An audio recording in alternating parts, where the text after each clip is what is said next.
The autumn rain drummed against the windows of the Whitmore family's colonial home in Westchester County. Marcus Chen, 28, sat quietly beside his wife Sarah, picking at his prime rib, while her father Richard dominated the conversation. As usual, Richard Whitmore was a man in his early 60s with perfectly styled silver hair, a navy blazer that probably costs more than most people's monthly rent. He had built his commercial real estate empire over 30 years and never let anyone forget it. The dining room itself spoke of his success: mahogany table, crystal chandelier, oil paintings worth more than most cars. "So, Marcus," Richard said, cutting his steak with surgical precision, "Sarah tells me you're still playing around with that computer thing of yours. What's it been now? 3 years?" Marcus felt Sarah's hand squeezes under the table. After 3 years of marriage, she knew the warning signs of her father's condescension. "It's a SaaS platform, Richard. We develop AI-powered inventory management solutions for small to medium businesses," Marcus replied steadily. Richard chuckled dismissively. AI-powered ... right. When I was your age, I was managing 12 properties with 15 employees. Real businesses, Marcus. It's tangible assets you could touch and see. "Dad, please," Sarah interjected. "I'm just saying, sweetheart, your husband has been at this for 3 years. And what does he have to show for it?" "A fancy website and some computer code." Richard leaned back, swirling his wine.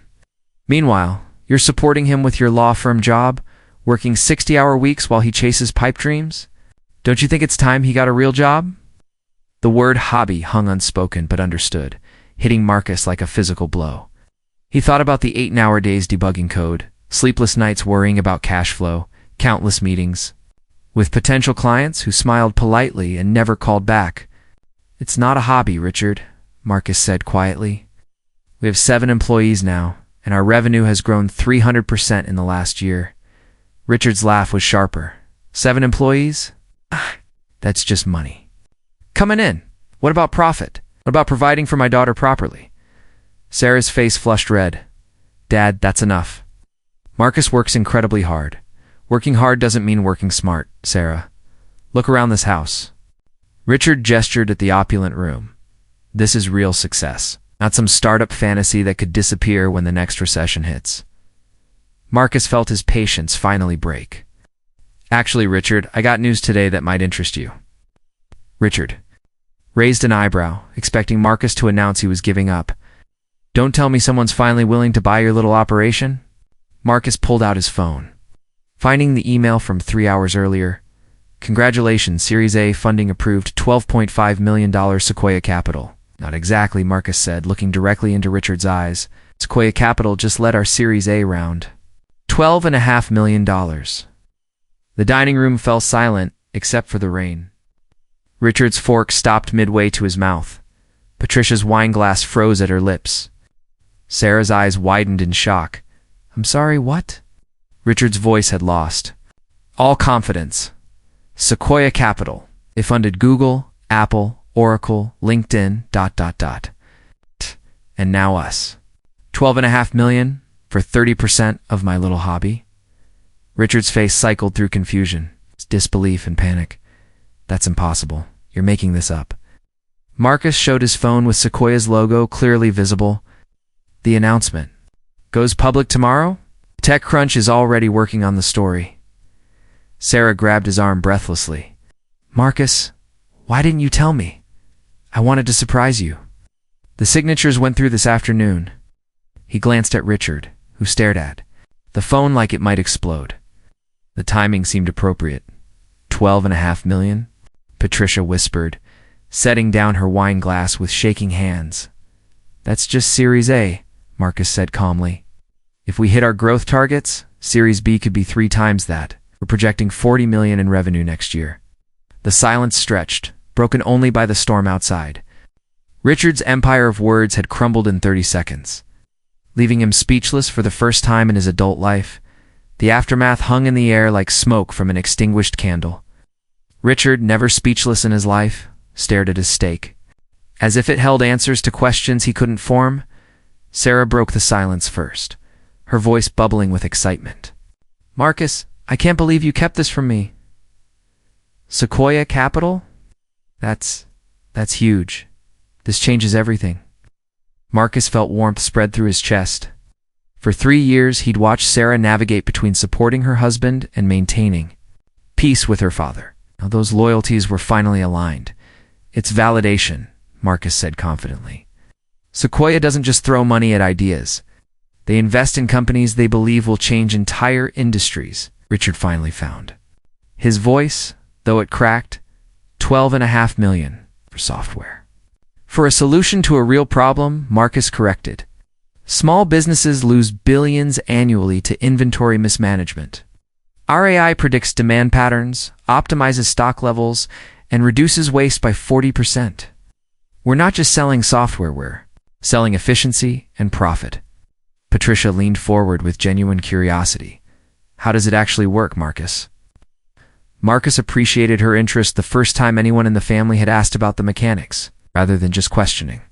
It's viability. Imagine you own a restaurant. You have to guess how much food to order weekly. Too little, you run out of popular dishes. Too much food spoils. Our system analyzes historical sales, weather patterns, local events, social media trends, and tells you exactly what to order and when. That's actually brilliant, Patricia said, ignoring Richard's sharp look. It's more than brilliant, Sarah added proudly. Marcus showed me the case study from Tony's Pizza in Brooklyn. They reduced food waste by 35% and increased profits by 22% in just 6 months. Richard's jaw worked silently as his analytical mind processed this information. But software companies fail constantly. What happens during economic downturns? Marcus appreciated the more substantive question. That's when we become essential. During tough times, businesses can't afford to waste resources. Our platform becomes necessary, not optional. Sequoia specifically cited our recession-resistant model as a key investment factor. Richard stood abruptly. I need some air, he announced. Walking to the patio despite the rain, Patricia watched him go, then turned to Marcus with an expression blending apology and admiration. He's not taking this well. I understand it's a lot to process, Marcus replied without malice. These past 3 years, when he was so dismissive, how did you keep going? Patricia asked. Marcus considered thoughtfully. I believed in what we were building, and I believed in Sarah's belief in me. Even when I doubted myself, she never did. Through the patio door, they could hear Richard on his phone, his tone suggesting he was in full business mode, probably calling contacts to verify what Marcus had just revealed. When Richard returned, his expression was unreadable. He stood behind his chair like a general addressing his troops. I made some calls, he announced, his voice steady but different. Friend sits on the board of a company Sequoia funded 2 years ago. According to him, they reject 98% of companies they evaluate. Marcus waited, unsure where this was heading. He also said when Sequoia invests, they typically want board seats and significant operational input. What kind of oversight are they requiring? The question surprised Marcus with its technical sophistication. This wasn't the dismissive father-in-law. From earlier, this was a businessman trying to understand a complex deal. They're taking 2 board seats out of 7. Quarterly reports and approval rights on major strategic decisions, but they're not looking to run the company. They believe in our vision and our team. Richard nodded slowly. And the valuation. What does $12.5 million for 30% mean? It means the company is valued at about $42 million, Marcus said quietly. And if you hit your growth targets, conservative projections put us at $200 million within 18 months. Optimistic projections. Sequoia thinks we could be worth $500 million within 5 years. Richard sat down deliberately. When he spoke, his voice carried unprecedented weight, not condescension, but respect. I owe you an apology, Marcus. Words hung like a peace treaty waiting to be signed. Richard Whitmore, who had built his fortune on never showing weakness, had just admitted he was wrong. The acknowledgement felt seismic. Richard, Marcus began, but the older man held up his hand.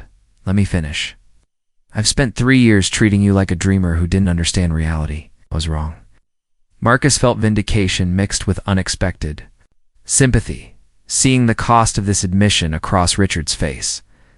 I understand why you felt that way, Marcus said carefully. I could have tried to understand, Richard said firmly. I could have asked better questions, shown more respect. Let my own experience blind me to possibilities I couldn't see. What changed your mind? Marcus asked gently. Richard considered carefully. My friend said something that stuck. The world changes faster than we can keep up. Companies that survive help others adapt to that change. That's what you've been doing, helping small businesses adapt to a data-driven world. And I've been judging you based on 30-year-old business models, Richard admitted. When success meant physical assets and employee headcount, I built on relationships and local knowledge. You're building on algorithms and global scalability. I couldn't see past my own model. Sarah wiped her eyes, moved by her father's vulnerability. Dad, I've never heard you talk like this, because I've never been this wrong about something this important. And I've never had to confront that my son-in-law might understand the future better than I do. Marcus felt not triumph, but a desire to bridge their gap. You're not wrong about everything. Customer understanding, delivering value, building trust, those fundamentals still apply. I just use different methods. Tell me how, Richard said. Leaning forward with genuine interest, the conversation shifted from defense to collaboration. You built relationships through face-to-face meetings and personal connections. I build them through user experience and continuous product improvement. Same goal, loyalty, and trust, different methods, and scalability. Your business grows by acquiring properties and hiring people. Mine grows by writing better code and serving more customers with the same core team. Different leverage points. Same principles. Richard nodded thoughtfully. If your predictions are wrong, software can be updated instantly. If our algorithm makes mistakes, we adjust it and push updates to all customers immediately. You can't patch building problems with software updates. Market saturation, continuous. Innovation. We're not just building inventory software, we're building a learning platform. Today it's inventory prediction. Tomorrow, it's demand forecasting, supply chain optimization, customer behavior analysis. So you're selling capability, not just product. Exactly. As customers grow, they need more sophisticated tools. We grow with them. Richard's phone buzzed. My assistant says news about your funding is already on business blogs. Marcus checked his notifications, mails from reporters, potential customers, job seekers. The embargo lifts tomorrow, but leaks happen. What does that mean? Sarah asked. Lives are about to get very different, Marcus said. More attention, customers, competitors, pressure to perform. Richard's expression grew serious. Are you ready? This isn't just building products anymore. This is managing expectations, public scrutiny, and other people's money.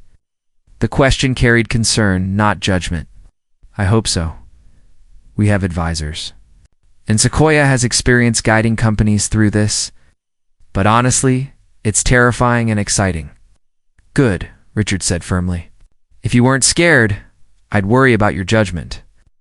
Richard turned to Marcus with a new expression. I have a proposition. What kind? I want to understand your business better. Not as a critic, but as someone who might help.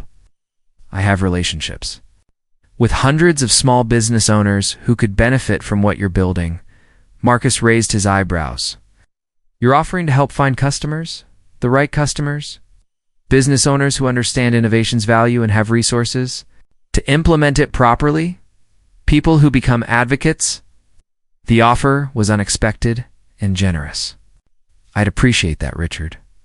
One condition. I want you to teach me about this world you're building.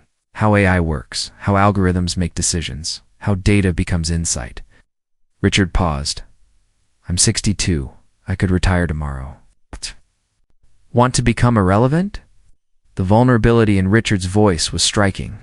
I'd be honored to teach you, and grateful to learn from your experience too. Richard extended his hand across the table. Partners? Marcus shook it firmly. Partners. 6 months later, Marcus stood in his company's new Manhattan offices, watching the city wake up 22 floors below. The spring morning sun cast long shadows, and he felt truly at peace for the first time in years. The Flatiron District office was nothing like his cramped co-working desk. Glass conference rooms, 35 employees, monitors displaying real-time data from customers across 15 countries. Goldman Sachs is here for the Series B presentation, Jenny announced. They're in the Tesla conference room. Today could secure 40 million more, making them a unicorn valued over $1 billion. The dismissed dreamer was now courted by the world's most prestigious investment firms. Richard's already chatting with Goldman partners about real estate markets, Jenny added with a smile. Marcus smiled. Richard's transformation had been remarkable. The man who dismissed AI had become its most effective advocate, seeing his network to become Marcus's most valuable customer acquisition channel. Sarah had left her law firm to become general counsel, bringing legal expertise in-house. Building something together had proven irresistible. Through the glass walls, Marcus could hear Richard explaining AI benefits to investment bankers. The beauty of what Marcus built is removing guesswork from decisions that relied purely on intuition. Better data always leads to better outcomes. The presentation went smoothly. Financial projections, strategic discussions, probing questions from Diana Rodriguez. Goldman's sharp-eyed lead. Marcus answered with confidence. Richard contributed customer insights. Sarah handled legal questions precisely. What's your biggest risk? Diana asked. Success itself, Marcus replied. Growing too fast, losing culture, optimizing for growth. Over values. We've seen companies destroy themselves that way. How do you avoid that? By remembering why we started helping small businesses succeed. Every decision must serve that goal. Diana nodded approvingly.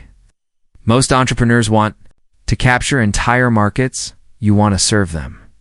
After Goldman left, promising a decision within 48 hours, Marcus found himself with Richard and Sarah in the golden afternoon light. That went well, Sarah said, organizing documents. Diana seemed genuinely impressed. She should be, Richard said. I've never seen numbers like these. What you've built is extraordinary. What we've built, Marcus corrected. This is our company now. Richard's expression grew serious. That night at dinner, when you announced Sequoia funding, I felt like everything I knew about business had become obsolete. But these past 6 months, learning about AI and data science, it's been like discovering a new language that explains things I never understood. Richard paused, looking at the skyline. I built on intuition and relationships. You build on data and algorithms. The goal is the same, creating value. Richard pulled out his phone. Speaking of building together, I have news. Metropolitan Restaurant Group wants to pilot our system in 20 locations next month. Sarah's eyes widened. That's huge. How? Golf. Richard grinned. Old-fashioned relationship building still works, even for AI. Marcus laughed at the perfect symmetry. You use traditional networking to land customers for our AI platform? Exactly. Your technology, my relationships, Sarah's legal expertise. A powerful combination. As they stood overlooking the city, Marcus felt profound gratitude. The journey from that humiliating dinner to this moment had been about more than business success. It was about family, respect, and discovering that different perspectives could create something stronger than any individual vision. This is just the beginning, Sarah said, breaking the comfortable silence. Marcus nodded, checking the latest metrics. Revenue up. Customer satisfaction at all-time highs. More importantly, they'd built a culture valuing innovation and integrity, guided by the wisdom that success required, vision, persistence, and courage to believe before anyone else did. The future stretched ahead, full of possibilities none of them could have imagined alone.